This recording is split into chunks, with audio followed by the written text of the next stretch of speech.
Hey everyone, welcome back to the channel. In today's video, we are going to talk about some of the craziest customers on Pawn Stars, so make sure to subscribe to the channel and also leave a like on the video. Now let's get started. My wife was pissed when I bought this gun. Now she's really gonna kill me. The next case wasn't about a customer threatening the Pawn Stars, it is about someone threatening him if he does not sell the item. He has brought it to the shop. The first season episode, called Time Machines, featured a man who brought a flintlock pistol he had bought at a gun show.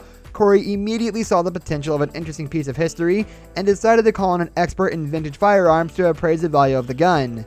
Though at first, both Corey and the customer were excited to hear that if the gun was authentic, it could be worth up to $2,500. Their dreams were soon to be crushed, as it turned out the particular gun was not authentic and was just a modern recast of an old design worth about $75. The customer was clearly upset, saying that the person he bought the gun from told him that it had been a family heirloom for generations. When a cocky seller brought a 1 in a million photo of Abraham Lincoln and his wife Mary from 1863, he was asking for $1 million. However, Rick wasn't sure it was real, so he decided to call on an expert.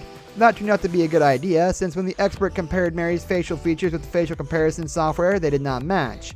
So she declared it a fake. But the seller didn't take the news well belligerently, saying that he considered himself more of an expert on the subject than the actual expert.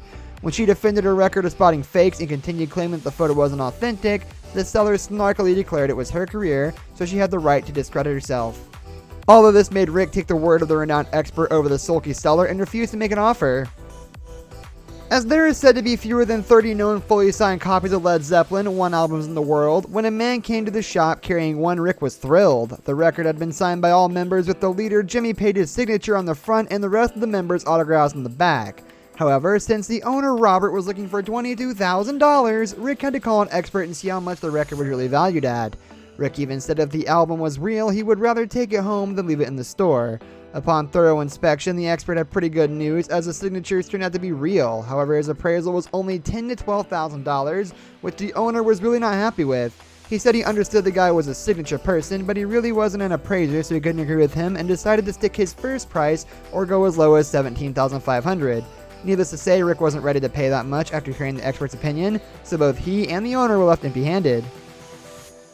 Rick is famous for calling in a buddy expert for just about everything. However, sometimes he decides to trust his gut, and even though more often than not his gut turns out to be right, this was not the case. When a seller brought in a supposed 19th century Wells Fargo strongbox, Rick decided to trust his own feelings. Unfortunately for Rick, the box for which he had given $454 was hardly authentic. The seller also brought the box and stuff with 2 ball and chain sets he thought were artifacts from the Yuma and Folsom prisons, but Rick recognized them as fakes right away, which made the owner ask him irritatedly what made him an expert on that stuff. He managed to convince Rick, though, that the stuff did not come with the box and that he had put it there before coming to the shop, which made Rick believe the box might be real. When his expert Mark, aka Bearded Knowledge, saw the box, he notified Rick that it was only one of the most widely faked items and that the strongbox Rick had bought was a complete fantasy piece. In the second season, a customer came to the shop confident to sell a statue of Perseus and Pegasus made by Emile Louis Picault for a good amount of money. Unfortunately for him, he was faced with someone familiar with Picault's work, as Rick was aware that his statues were highly collectible and worth thousands of dollars.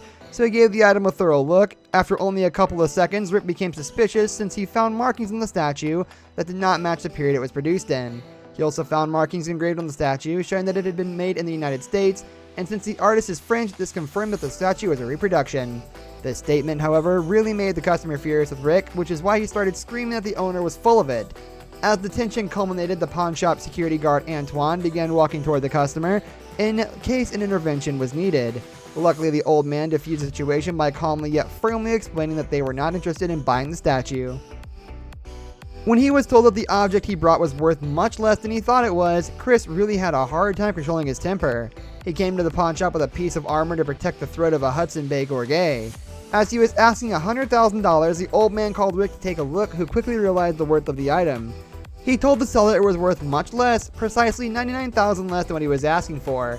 The item turned out to be made from the wrong material, which made Rick's offer quite reasonable, but the customer lost it and refused the offer using some pretty nasty words. The guy couldn't believe that as he asked him, "What are you talking about?" when Rick asked the man what he knew about the item. He said not much, but that his father had taken another mortgage on the house to pay for it at an auction. That's all the time we have for today's video, guys. Thank you for watching, and I'll see y'all next time.